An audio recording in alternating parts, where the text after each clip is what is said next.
Welcome, welcome. Got about 2 minutes, 1.5 minutes before noon. We'll get started here in a minute. I think we're gonna have a pretty good crowd today. One thing I would ask, I do this each time, as many of you know, but if you can see me and hear the screen, that's always helpful. So if you can just raise your hand if you're able to. Thank you, thank you, thank you. Very good. Thank you. I will lower everybody's hands here.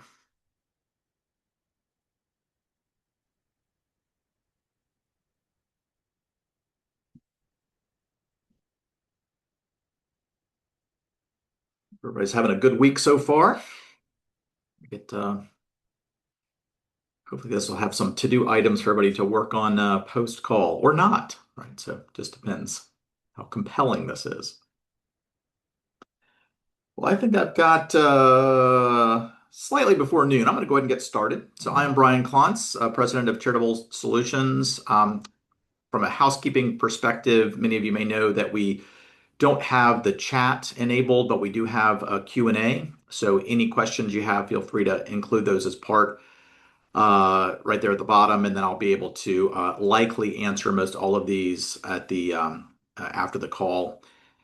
You may also know that we'll be sending out the presentation recording plus all of the combined Q&A from both sessions, and that'll come out very likely early to mid next week. So with that, this is a very, very important topic to me. I want to get a little bit of empathy, I will say right out of the gate. So I've been doing this now 30 years, a little bit over 30 years, non-cash assets specifically for about 25 of those years. And if you can close your eyes and just imagine having the same conversation over and over and over with nonprofits for 25 years, it'll make you a little jittery.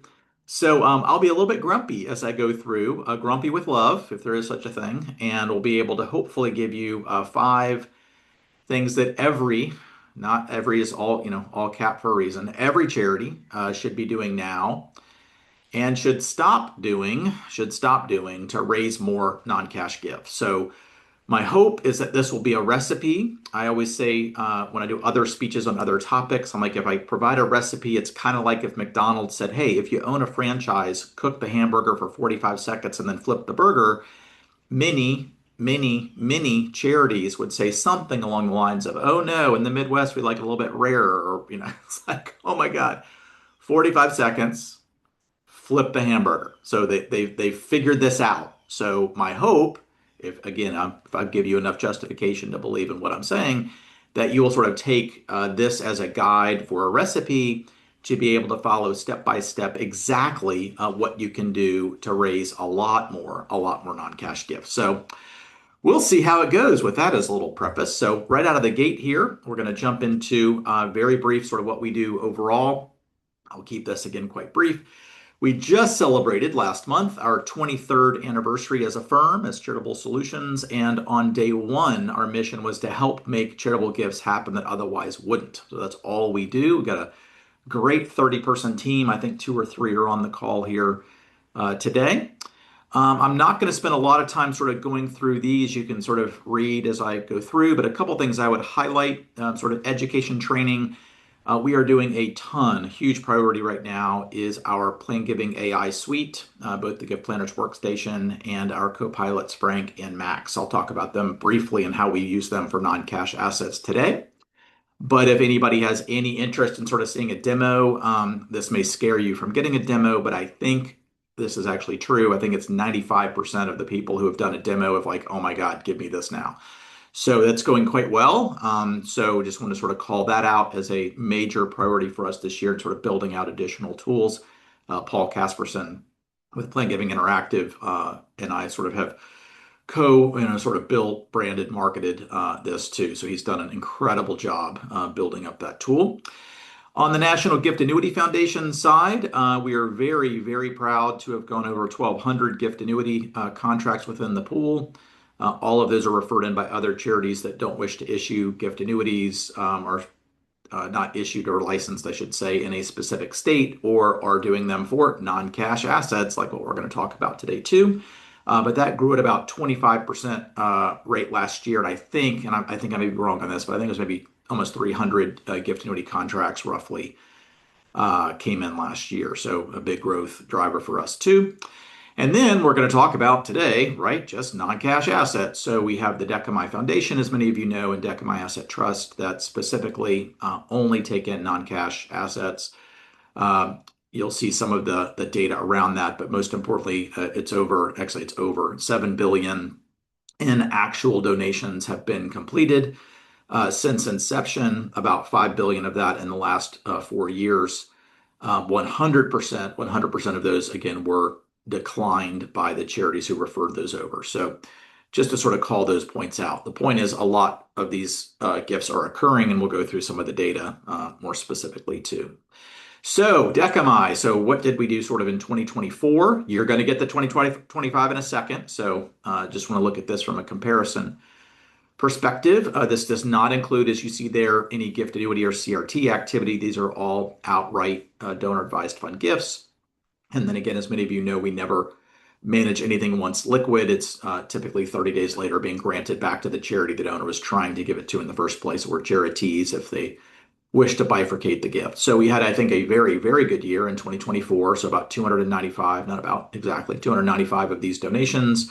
You can see there's 733 million in total aggregated assets. And then you sort of see the deconstructed breakdown of how that sort of breaks out. So 295, sort of a number to remember, and 733 million. And then so for 2025, that went from 295 to 645. And then the 733 million went to 1.7 billion. So by far our biggest year ever, over double in every respect what we had done in the prior year. Interestingly, maybe only to me, but proportionately, if you go back even 20 years, crypto flies around, as we all know. But proportionately, if you look at sort of the real estate donations and the business interest donations, it is weirdly consistent. What is frustrating to me, I'll start with my grumpiness and frustrations right out of the gate, is I would say probably 9 out of 10 is strong. 8 out of 10 calls that we get, certainly from new charities wanting to look at potentially adding non-cash assets to their menu, want to talk about crypto, or they want to talk about real estate. We love crypto. We love real estate. Business interests are where all the money is. I cannot literally think of one charity that reached out to say, hey, we really want to ramp up our business interest sort of plumbing and funnel. Very peculiar to me. But here we go. It's 25 years of having the same conversation. But this has been consistent. So it's not like, oh my gosh, last year was a huge business interest year. It's 65 to 70% of what we do every single year. Every single year, same thing. So again, most charities focus on crypto because it's super shiny and everybody wants to talk about it, or real estate. So right out of the gate, that's a huge item, biggest fish in the pond that many charities, I'll say most, are ignoring. Don't know why. Lots of things I don't know why, kind of befuddling to me, but you get the point. So what are we going to talk about? So here's my grumpy, frustrated agenda. There'll be some good stuff in here too, but some stop stuff as well. So what is the non-cash market and growth? And then here's the recipe. So if I did, the first thing I would do is to build the non-cash case to management. So any of your internal managers, I don't know why this needs to take a lot of time. It doesn't, but give you some direct evidence-based data around how to be able to say cash bad, everything else good. Let's kind of focus on that. Step 2, next thing you would do is once management said, okay, this seems like a good idea, because it is and has been for 25 years. I'm getting, grumpy. So now what do we do? Well, what you do is you would broadly and selectively market the full non-cash asset vehicle and menu. Then you ask donors and advisors the right question, the right time, the right way to be able to elicit conversations around current life income and estate gifts. And then you would think some of the donors would say, that sounds interesting. I'd like to hear more, or I've got a potential asset in mind. And you might say, great. Step 4 is having a robust, I should have underlined that or bolded that, acceptance, referral, and research process. So when the dog catches the car, now what? So what is your process, procedures, guidelines to be able to take, or think about not taking intentionally a particular asset, sort of what does that look like? And then how do you sort of research that piece too? And then step five is some of these will work out, believe it or not. Shocker, I know. And you want to highlight the wins like nobody's business to everyone internally to be able to say, this worked well, let's do more. This is not complicated, but for both internal constituents and external constituents, including professional advisors who are most always and should always be party to these conversations, planning, review, and implementation. And then the seventh agenda item we have here is really sort of beyond the five-step recipe, but it's do it again. So how do you then stay motivated? In my view, the best thing to do is to create internal stretch goals around non-cash gifts and then rinse and repeat the step. Really, you don't have to do step one, but step 2 through 5 just over and over and over again. So that's it. So if you do these things, and I did put in the email blast that talked about never decline a gift again. So that was our October 2022 webinar that we went through sort of exactly sort of how the process works. This is really why aren't charities doing this? And hopefully here is the step-by-step guide to hopefully help you do it. So here we go. Number 1, non-cash market and growth. So many of you have seen me speak or others on the team have seen this very colorful chart. It's so colorful, which is great. But to me, it is so important. Remember, what we're talking about here is beginning to build the case. We're not exactly to the case yet, but I'd use this chart like that would be the first. If I had one page to justify to my internal management that we needed to focus more on non-cash assets, this is the page. So this is Federal Reserve data by household net worth tier. It is a huge, nasty, nasty data set. Nasty. And Visual Capitalist, I should have highlighted them better, but you can see that down at the bottom. Visual Capitalist created this data visualization. Very colorful. So very, very important. I'm not going to spend a ton of time on this. I want to make the key points, and that's number 1. Green in all things that we've always learned in marketing and everything else. Green's good. Green's good. Green bad. Bad, bad, bad. Green is liquid cash or cash equivalents. So you can see the green. I hope you can see my cursor here. You can see the green. Dinky, getting dinkier, dinkier, dinkier, dinkier, and so on. So right out of the gate, where do roughly 92% of all the charitable gifts in this country come from?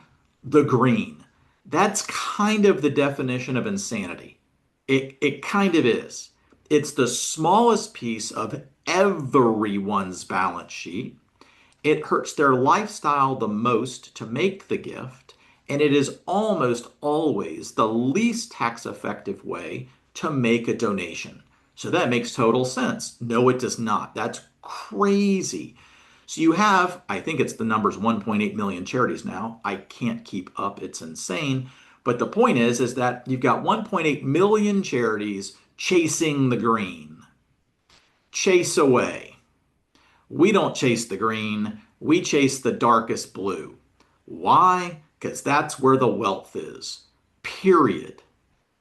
What's the darkest blue? Now I get green is simple. Simple, simple. Simple doesn't mean good.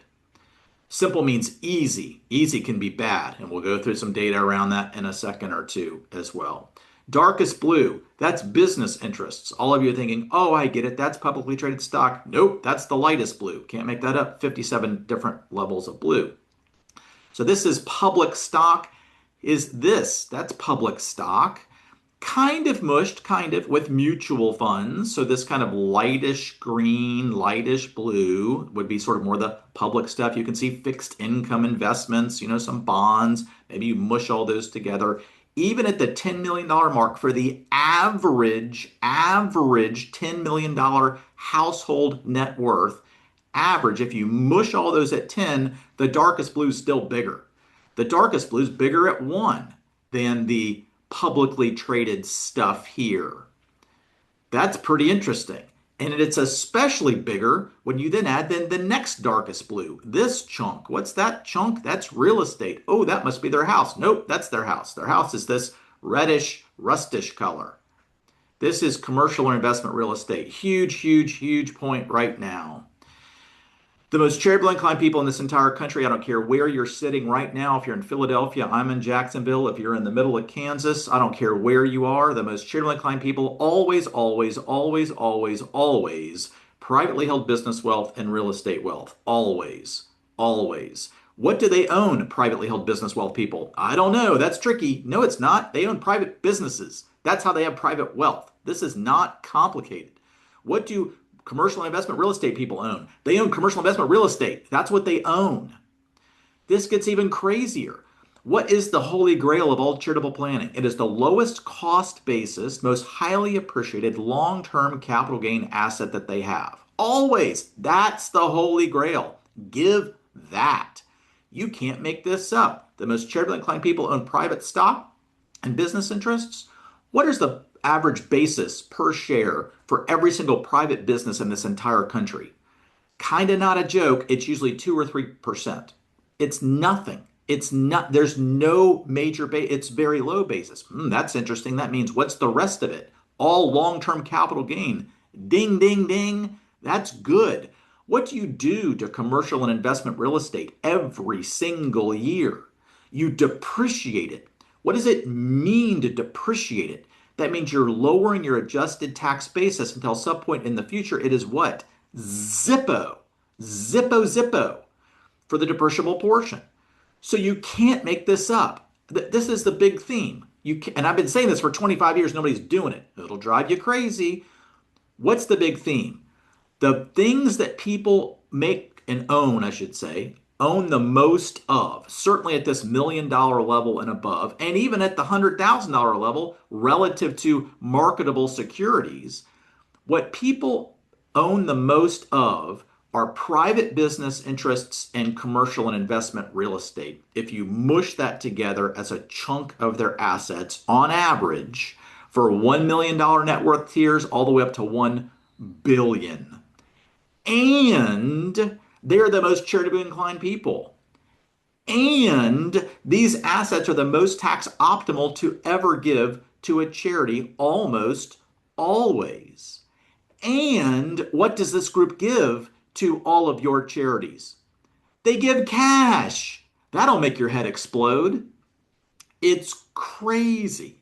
So the point is in building the case is, hey, internal managers, we're chasing the green. Not good. Let's chase the darkest blue and the next darkest blue.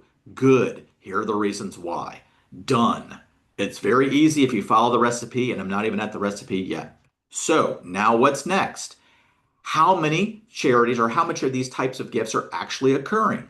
A ton are occurring to a very, very, very, very ridiculously, comically small number of charities. So Brad Caswell, who's a colleague of mine, I think he's on the webinar here today, he and I did a white paper looking at the Philanthropy 400 in 2017 relative to how many of the Philanthropy 400, those are the largest 400 charities in the country, based on donations for the year, out of 1.8 million. So that's a pretty niche, big group. Roughly, and this is rough, 10 to 12 charities of 400 were doing 60 to 70% of all real estate and private business gifts. We then looked at, did a whole webinar on this. We then looked at, well, how many changed in 2022 and 23? 5 years later, did the needle move? Shocker, took me 45 minutes in a webinar to say this. No, it didn't move at all. Like by one, it did not move. It was the same 10 to 12 charities that were doing it 5 years prior. That's what's driving me crazy. But those charities that were still doing it 5 years prior are doing even more. This is just for 3 charities. 3, by the way I count, is one more than 2. That 3 charities. These 3 charities are all donor-advised funds and all focus in this non-cash area. The 3 of us combined, one was Decamai Foundation. We have 2 evil competitors and they're super nice and we talk all the time. And we actually cross-refer as well. That may be interesting to you guys. But the point is, the three of us, you can see here in 2010, combined only non-cash. And I'm not talking about publicly traded securities. I'm talking about the darkest blue and the next darkest blue. The three of us combined raised $108 million combined. That's still pretty good. I thought that was a good year. You can see in 2025 that was 6.2 billion. 6.2 billion of only these darkest blue, next darkest blue. By my math, that means in 15 years, 2010 to 2025, the overall non-cash gifts raised by just three charities went up 62 times. That's a lot. Many charities are like, I don't think these gifts are happening. They are with your donors, but not to you.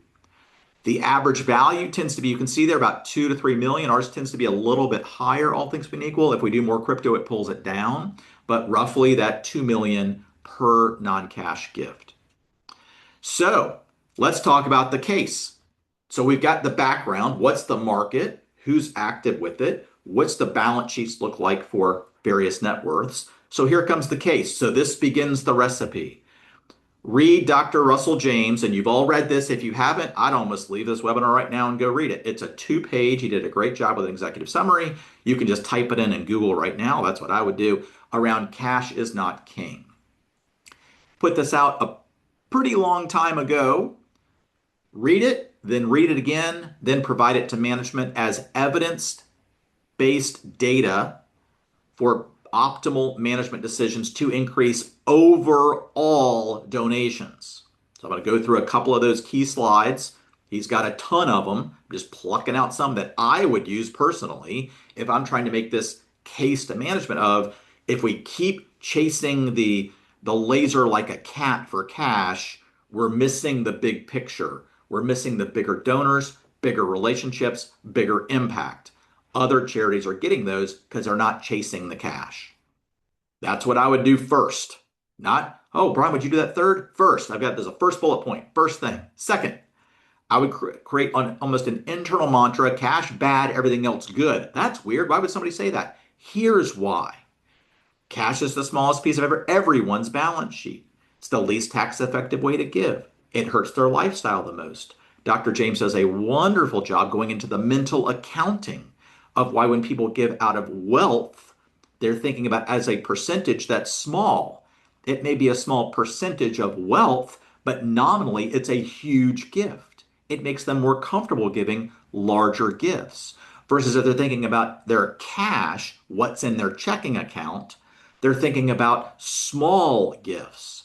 I like to think about big gifts. I don't want to think about small gifts. So this can be your internal mantra: cash bad, everything else good. Here's why. Finally, I'm going to talk a lot about things you should stop doing. Stop using language like complex assets. A lot of people will say that, and I get it. I've used the same thing. I've done it too. Or illiquid. If you say, hi, donor, I work on complex assets. Whoa, I don't think mine's that complex. What does that mean? Is this super complicated? I'm going to have to get 57 attorneys involved? You may have to get a number of professional advisors involved, but I wouldn't lead with that. Don't spook them before you've had the first date. Don't say complex gifts. That seems complicated by definition. Or illiquid.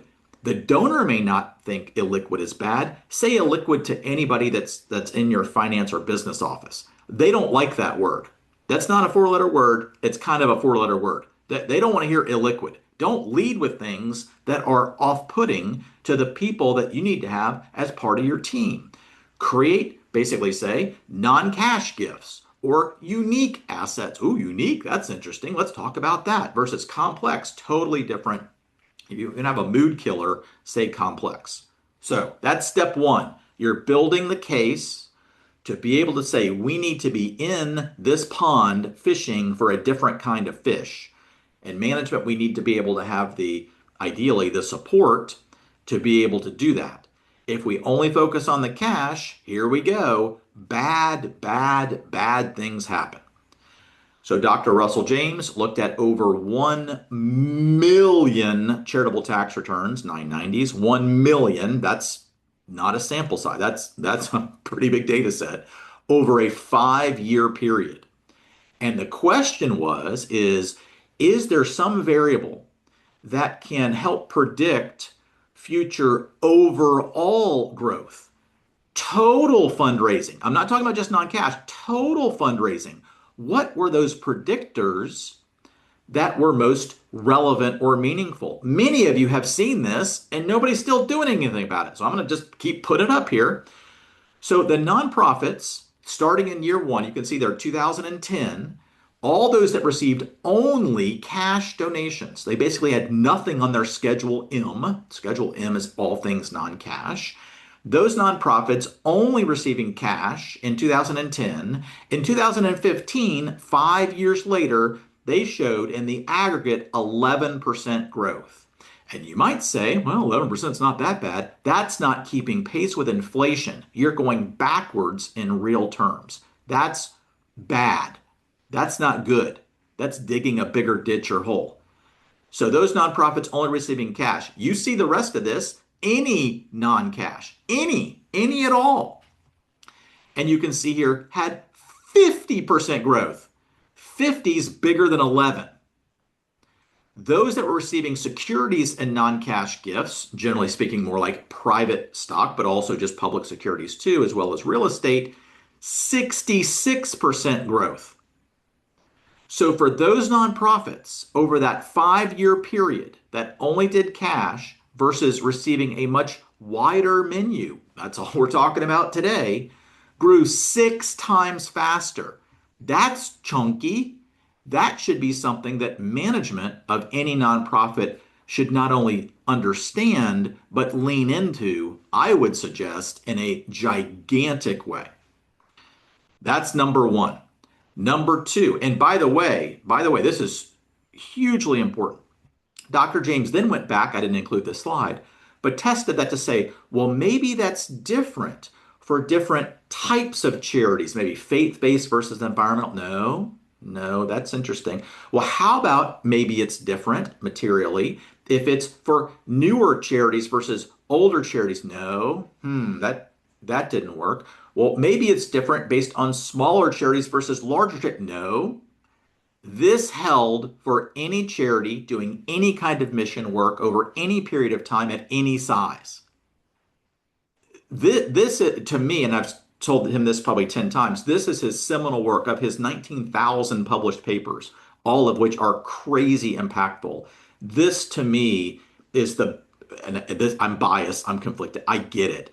But this to me can help move the needle of nonprofit fundraising more than anything else that it's ever done if nonprofits will buy into this cultural mental change of focusing on things that are not cash. You're still getting cash, don't get me wrong, but increasing the non-cash chunk has huge impacts. And here are 2 more slides to show that too.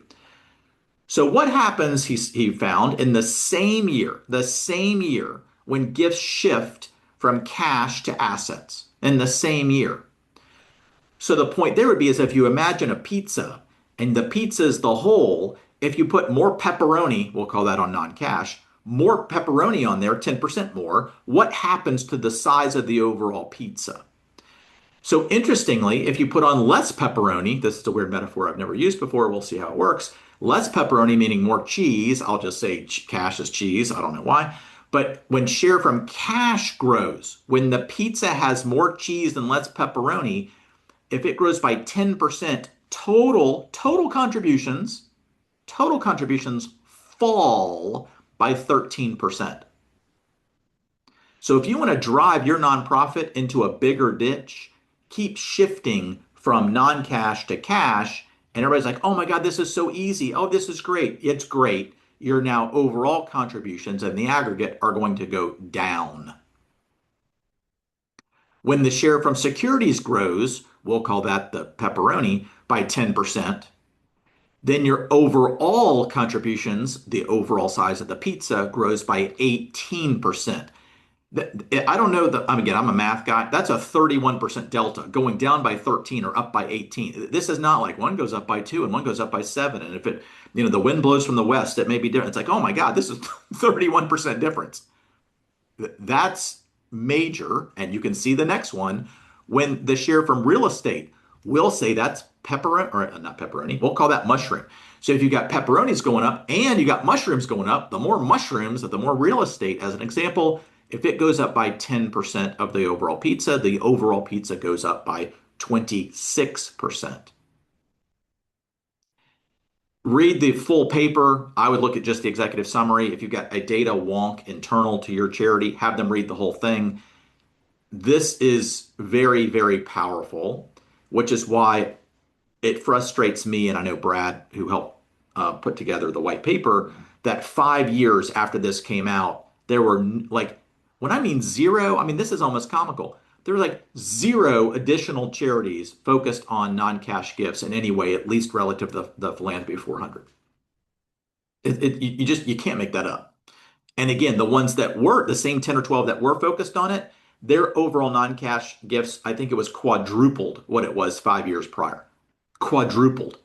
So the ones that are fishing in that pond are catching marlin left and right. Everybody else is like, oh no, we like catching the little small fish in this other pond. Like, oh, have at it. I don't know what else to say. All right. This one, final one from Dr. James. Again, this is all about building the case. Is gifts from larger asset types have a bigger impact? You'd kind of say that's a duh, but to me, the duh is I see tons and tons and tons of charities like, oh, okay, yeah, we do non-cash. What do you do? We do thrift store stuff.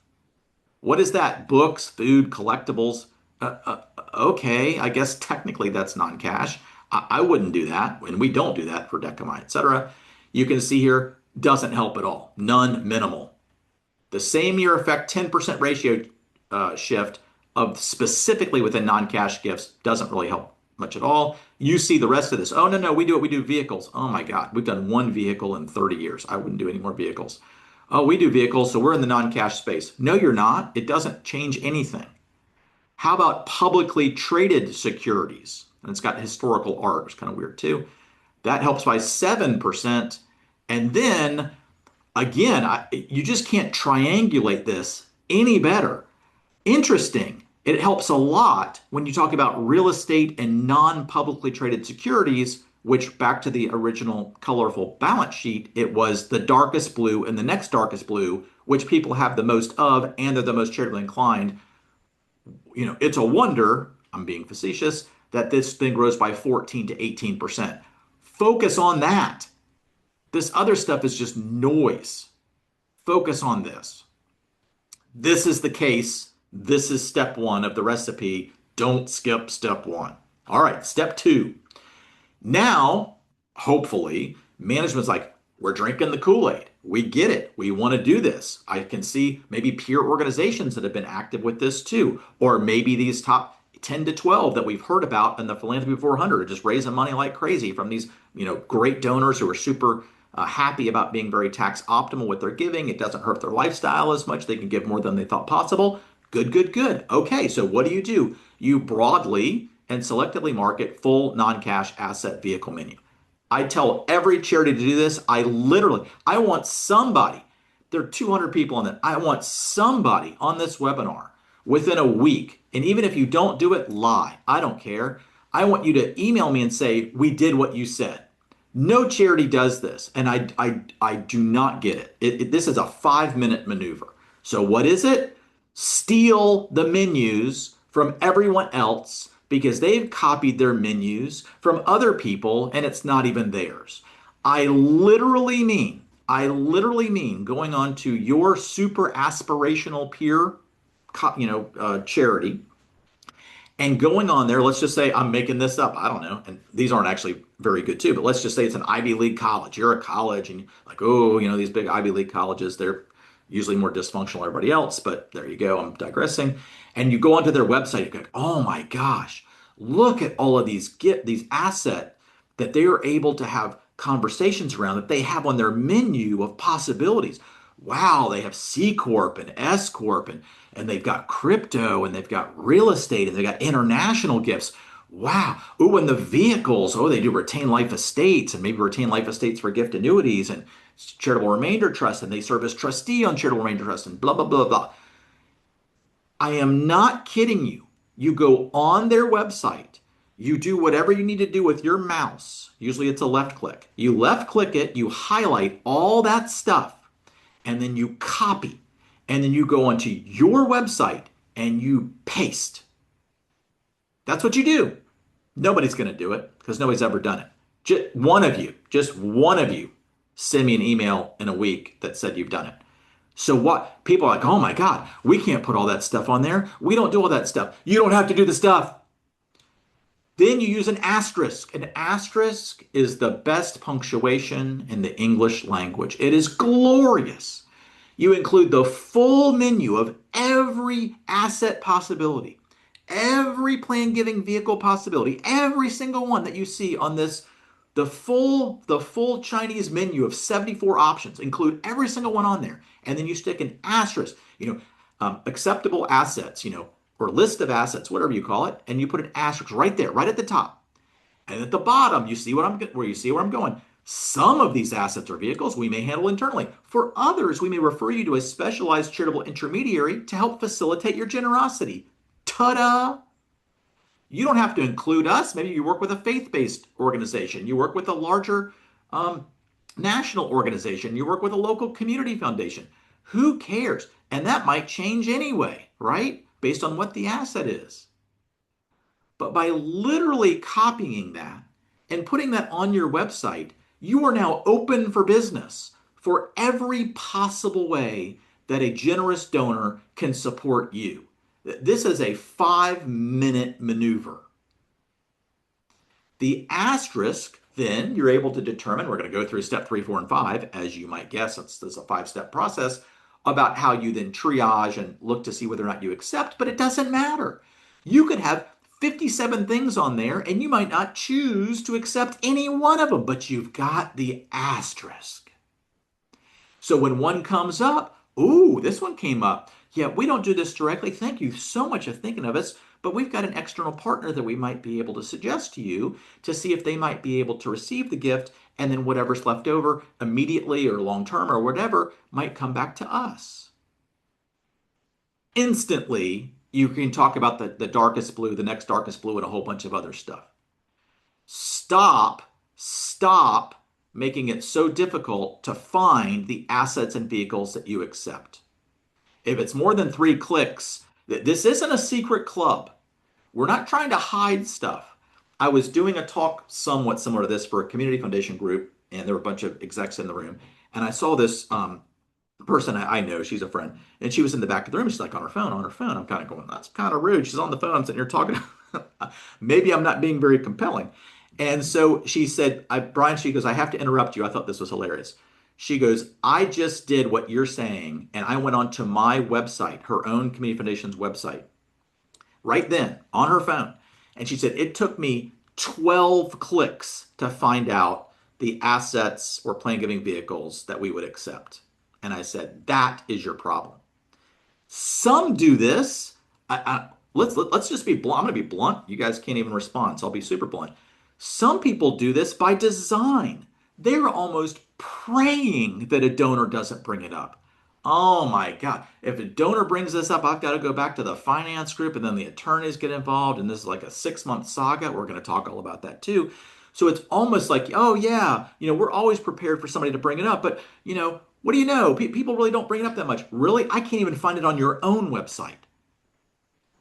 Don't make this so buried if what you're trying to do is raise more money to have greater impact. I don't know why I have to say that, but go on your own websites right now and tell me how many clicks it's going to take you to figure out, hey, I'm a donor. I love you. What can I give you and how can I do it? It shouldn't be like 9 clicks. 3 clicks or less off the homepage. Boom, boom, boom. 3 clicks. What do they see? You see the whole menu that you've stolen from another group. Done. This is number 2. This is the recipe. Don't fight it. Flip the hamburger after 45 seconds. Okay. Number 3. Now donors have gone on your website, and I'll go back here too, selectively market. What does that mean? This is part of proposals. So broadly it's kind of website, case study stuff. Now you're doing specific major gift proposals, campaign proposals. You're doing proposals. And in those proposals, just stop including or assuming that everything should be cash. Don't do that. I should put that in there. I'll do that for Thursday. Stop doing that. Stop assuming that donors only want to give cash. Okay. Now they say, wait a minute, I didn't even know you guys could even talk about real estate. Or you can do a gift annuity with a crypto. We finally did one of those, by the way, last fall. One time out of 47 conversations, by the way, but we did one. So, oh my gosh, you guys can do this. So now you're in a situation to say, okay, what are the right questions to ask of the donors and or the advisors at the right time for these different types of gifts? First, you just need to assume, kind of what I just made at the point before, is that your donors have non-cash assets. That colorful chart went all the way down to $10,000 household net worth tier. $10,000. The point is, they all had non-cash assets. Ask questions. Assume that they have private business interests and or investment real estate and or other capital gain assets. If they've got tons and tons of publicly traded stock with super low basis, fantastic. That's obviously a wonderful way to give, and I'll be snarky as well. I would say that most charities are on like maybe 2 or 3 cylinders on even positioning publicly traded stock gifts very well. I'll just say it. When you think about 1.8 million total, probably not the people on the webinar here, but you get my point. If I just did a random sample of 1.8 million charities, I bet I would have no clue that they were even open to receiving public stock gifts. I mean, this should just be the lowest hanging basic fruit, but you get my point, I hope. You assume that your donors have non-cash gift. And everybody says, oh, don't ever assume stuff. Assume it, because they do in some form, crypto, whatever. Then, now you say, okay, we're assuming that. You can use our Charitable Gifts of Non-Cash Asset book in its 3rd edition, still gluten-free, by the way. Or, if you're even smarter, you can use the Gift Planner's Workstation and or Frank and Max. Try to mush those two together. Frank and Max for the best questions to ask the donor. So now you don't have to be an expert in this stuff. Everybody's like, oh my God, they're going to ask me all these complicated questions. There can be some complicated questions, but the amount of resources that exist to be able to give very high quality answers and or internal expertise that you may have or consulting expertise that you might want to get or legal expertise or again outsourcing, whatever it happens to be, you've got the full menu to be able to get the right questions at the right time for what the donor is trying to accomplish. Also, relative to professional advisors, and I bring this up a lot, be very careful about always saying yes. Because it's counterintuitive. So many charities that I work with, in particular community foundations, think, oh, we need to have a great relationship with the professional advisor. We need to say yes all the time. Yes, yes, yes, yes, yes. You can see there, after the 3rd yes, they will no longer trust you. They have a duty for objectivity, to be unbiased and unconflicted in working with their clients. Basically a fiduciary for many of them, a fiduciary obligation. So if every time they call you, yes, we can do that, yes, we can do that, yes, we can do that, by the 3rd one, they're like, okay, I need to do my own due diligence before I call you because you're going to say yes. Very weird. And you can see there, the best way to catch a puppy is to run away from it. That's weird to say. Some of the best relationships that we have are when we say no, that this is not going to be good for us. We would give you maybe a C- solution on a good day. I won't like you. You won't like me. Ugh, I don't want to do it. But within this ecosystem, there's this wonderful group, or maybe 1 or 2. This is what they do. This is their one trick pony thing. Would it be helpful for me to make a referral over there to that person? By saying no, counterintuitive, you deepen the relationship. Now that advisor's very comfortable calling me again saying, hey, I'm going to get unbiased advice. They're not going to basically be they're the hammer and the world is a nail sort of idea. So, both asking the questions, but also sort of saying no or finding a better fit is more important. So, let's talk about then what those questions are. These are the big 4. Our team asks these every single time to pre-qualify a conversation. What is the legal asset? So often they'll say, oh, it's a private business interest. I have no idea what that means. Is that a C Corp, S Corp, LLC, LP? Is it domestic? Is it international? Is it Delaware C? What is it exactly? Oh, it's a C Corp. Okay. And how is it legally owned? Almost always they say, I own it. I'm like, okay, so when I look at the shareholder certificate, it's going to have your name. Oh, well, kind of. It's in a trust. Ugh. Okay, so a trust owns it. So nailing that down. Then what is the approximate value? Don't stop there. I used to stop there all the time. What is the approximate value you wish to donate? Many cases, I had one last year. This charity called and they're like, oh my God, we got this, donor, and they're having, I think it was $100 million business sale, and it was early enough in the process, and they were so excited, and this was this is going to be a huge donor. We said, hey, how much are they likely to donate to you? Oh, it's going to be millions. It'll be millions. Like, okay, are you sure? Oh, it's a huge donor. You can see where I'm going. We basically got all the way pretty much to the end, and they said, okay, yes, we've done due diligence. We're comfortable receiving this gift. And I can't remember the exact number, but he said, okay, I'd like to do I think it was like a $300,000, $250,000 donation. We're like, oh my God. So we've just spent all this time where the charity was presuming that because he was selling a $100 million business, he didn't even own the whole thing. They thought he did. He did not. And then he was giving a very small piece of that to them before the actual sale. That actually did not, I mean, it was going to be, I think, like, well, I didn't want to go into it, but we did not move forward with it at all. So, what is the approximate value you wish to donate? Do you wish for this to be an outright major gift? That's all pretty much all we do at through Decami specifically, though we do a lot on the CRT side and the CGA side, or life income, or estate donation. When do you want this gift to occur? Outright, life income, estate. What is the likely exit or liquidity plan? And then finally, is there any debt? And always ask this extra one. Or are there any other issues with the asset that we should be aware of? That's the catch-all. Oh, yes, I own 50%. My sister owns 50%. She won't sell. She's never going to sell. I'm paying all the property taxes. She's living there. I can't deal with her anymore. Here, will you guys take it? No, now I'm dealing with your crazy sister. So, no. So that would be other issues with the asset as an example. So these are really just the four qualifying questions. Don't go crazy with this. Very, very interestingly, we work with a very large referral partner of ours, very large, and they had a basically a call center. And they said, look, we get all these calls, and the call center wants to be able to go through like this if then, if real estate, then the next question. And then based on that next question, what's the next question? And they said, we think this would be really good to help train up our call center people because they are interested in this and learn more, but also to be more thorough with our donors before a potential referral is made.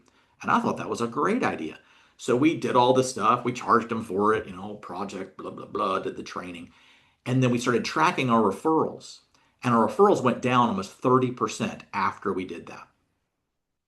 And we called a couple donors back and they said, look, we were on the phone like for 10 or 15 minutes, 10 minutes with the call center people.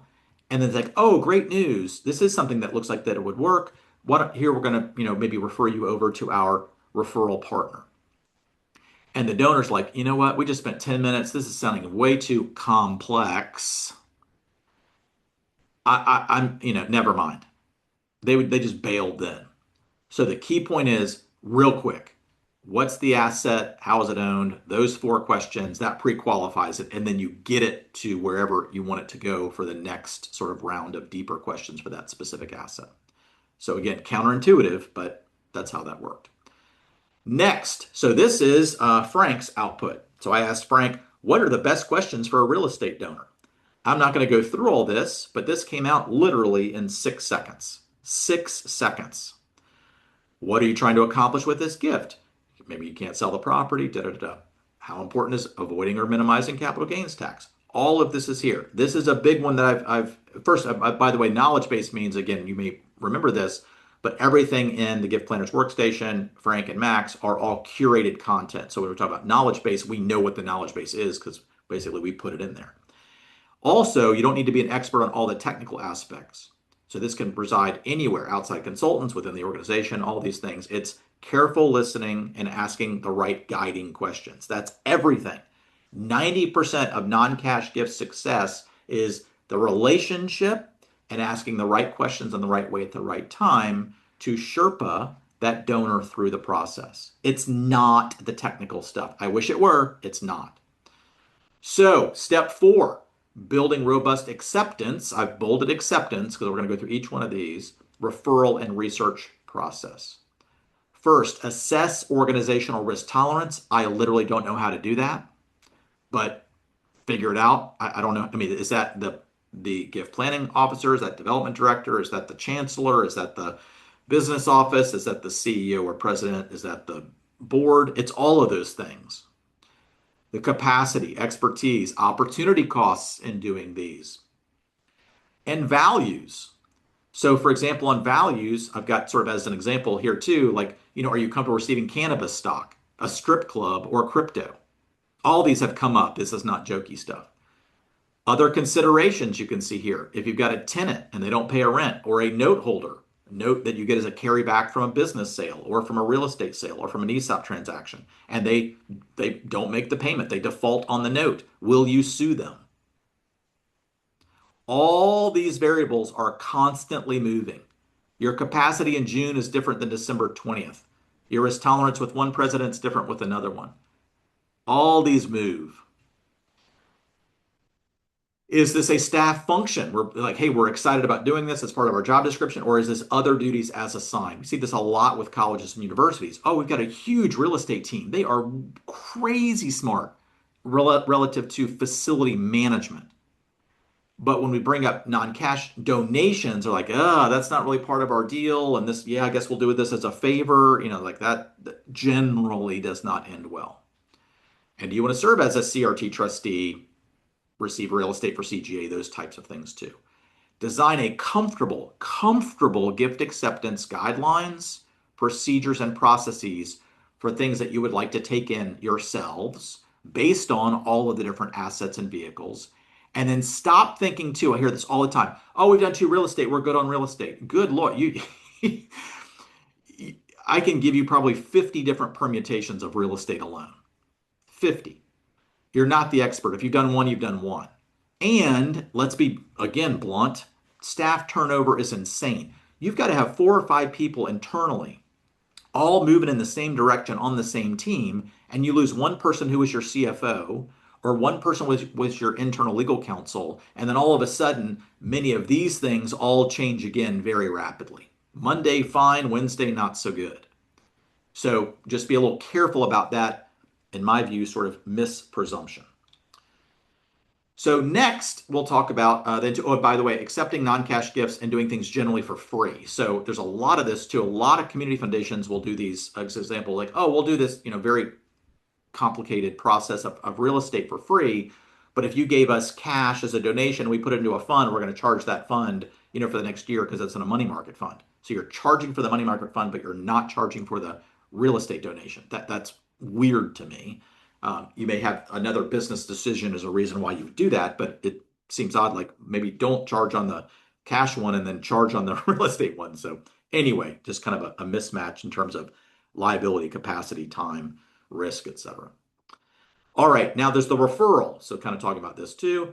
Get to know the broader non-cash provider ecosystem for gifts, donors that aren't comfortable for you. So this gets back to, when do you punt on the asterisk? That's all it is, right? So, and I have the language here. A lot of people ask this, in this wonderfully specialized world, believe it or not, there's an independent charity that just does these things and they facilitate these types of donations. Would you be open to me making an introduction? Maybe you're comfortable with 2 of them. Maybe you're comfortable with 3 of them. You have, again, an ecosystem. Maybe for crypto, it's one group. Maybe for gift annuities, it's another group. So you're able to have then sort of the asterisk triage about comfortably referring. And you can see here the triage plan. Remember the asterisk. The endless referral option vetting. I'm going to be bad here. They're probably on the phone, whatever. There is I won't say who, but there's a charity that has been vetting us for 3 years. This is not a joke. 3 years. I'm like, are you kidding? The more you vet, the more you get ready, the more risk you're actually taking on. I would never have somebody say, oh, I recommend this other. There's no recommend it. Don't ever say that. Oh, we really vetted them. Do not say that. It's almost like, hey, I'm a donor. I'm trying to get you an overnight check. What are the ways to do that? I'm not sure what to do. You can say, I don't know, like FedEx or UPS maybe, but check with them and see what works for you. Done. That's a 2-second conversation. Anyway, all those things increase risk, but you think they're reducing risk. It doesn't. And then stop creating a burdensome questionnaire process. Half the donors bail after the first questionnaire. Half. It's just way, way, way too much right out of the gate. You ask the four questions up front, you kind of layer it in. You have a second date. So you don't just, blast it out of the cannon right out of the gate. Next, the research process.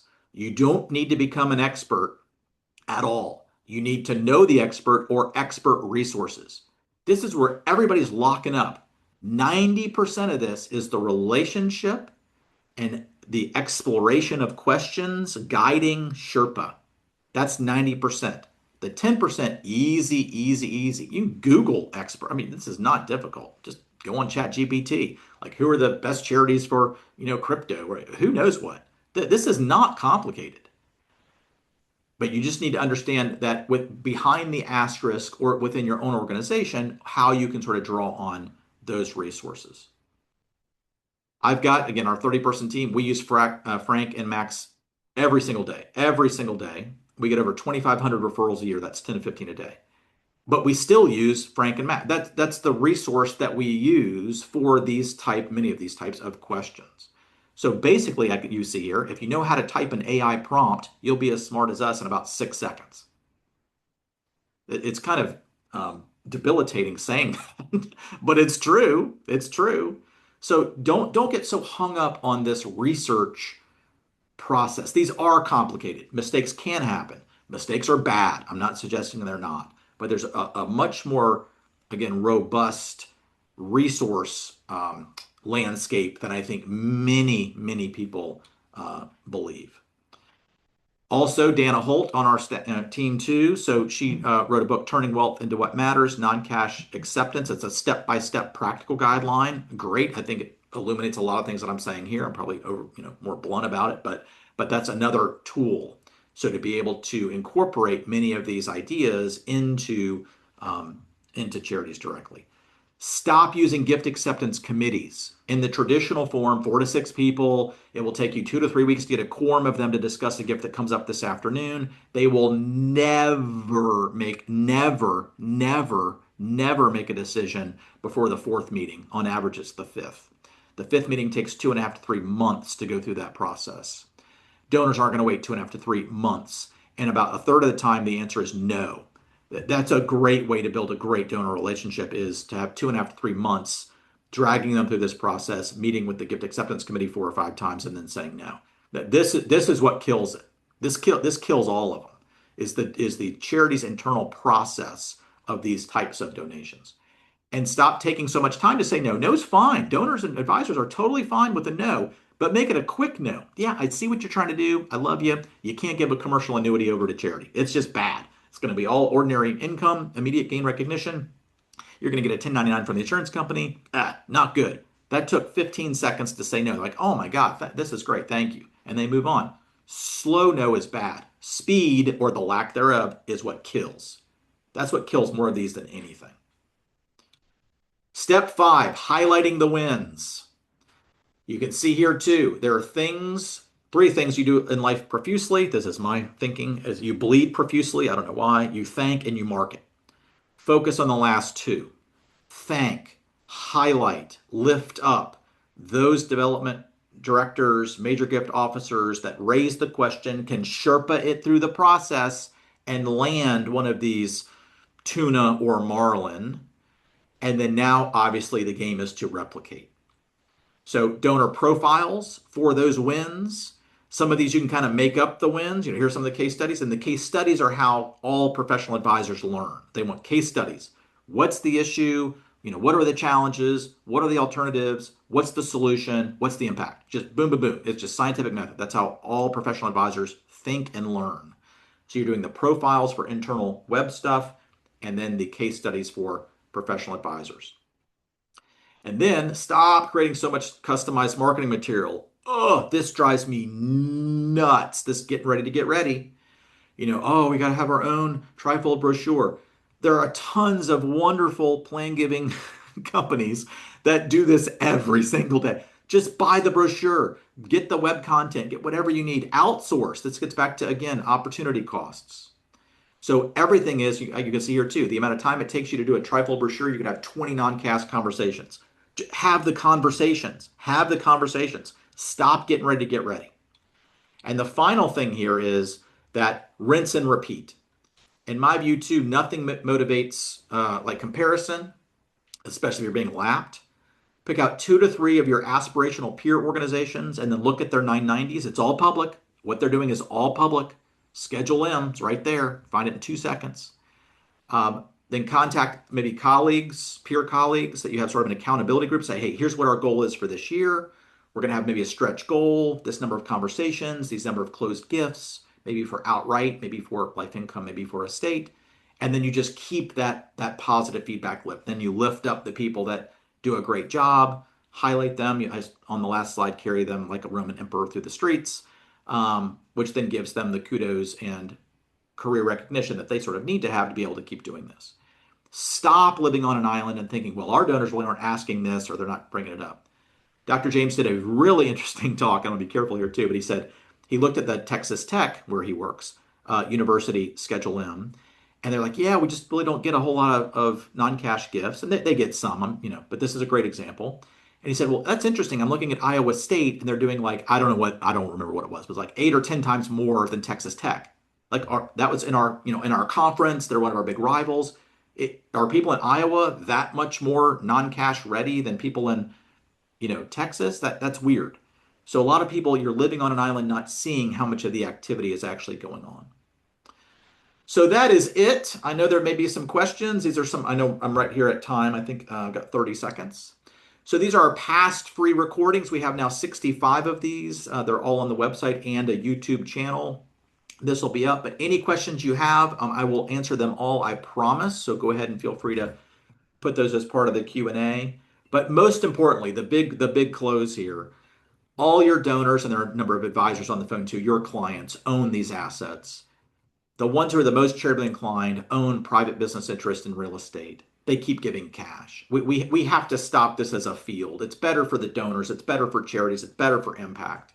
The only way that we can change this is following this recipe, building that case, lubricating the process around acceptance, being able to have, again, the recognition through case studies and so on, understanding sort of where referral partners are within the ecosystem, basically keeping this feedback loop going to help more charities participate in what the charities who are growing the fastest are doing every single year. So thank you so much. I hope it's helpful, and we'll be able to get this out next week. Thank you.